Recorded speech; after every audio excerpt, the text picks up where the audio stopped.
গুরুদেব, আপনার বাক্য অনস্বীকার্য, তা মানতে আমি বাধ্য। তবু আমি আপনায় অনুরোধ করছি, আর কোনো উপায় নেই কি? তুমি এরকম অস্থির হচ্ছ কেন অনন্ত? আমি শুনেছি কন্যা দরিদ্র পরিবারের, তাই কি তোমার আপত্তি? কিন্তু মানসিকভাবে তো তুমি সেই রকম মানুষ নও। আমি তো জানি দরিদ্রদের প্রতি তুমি আরো বেশি করে যত্নবান। না না গুরুদেব, মহারাজ কন্যার পরিবারের দারিদ্র্য নিয়ে মোটেও ভাবছেন না। মহারাজ চিন্তিত কন্যার নিরাপত্তা নিয়ে। বিস্তারিত বলতে বাধা আছে, তবে আমাদের হবু মহারানীকে তার পিতৃগৃহে যথেষ্ট লাঞ্ছিত হতে হয়েছে, এমনকি তার প্রাণহানি ঘটার সম্ভাবনা রয়েছে।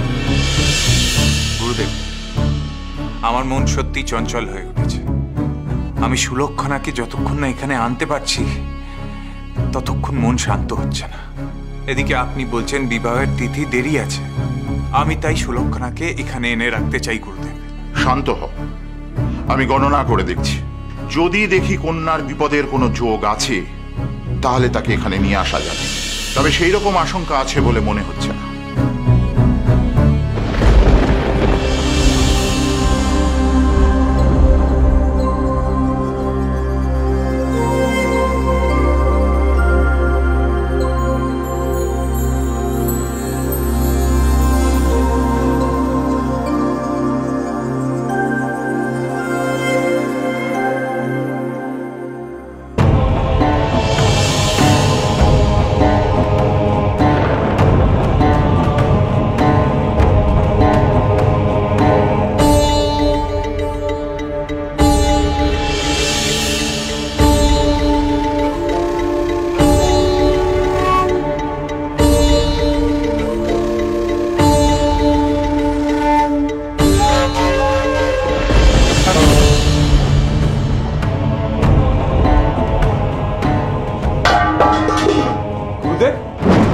কি হলো গুরুদেব, এমন করছেন কেন?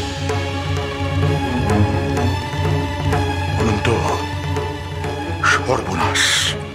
দেখুন জয় মা বিপত্তারিণী, সোম থেকে শনি সন্ধ্যে 6:30টায়, আকাশ 8-এ।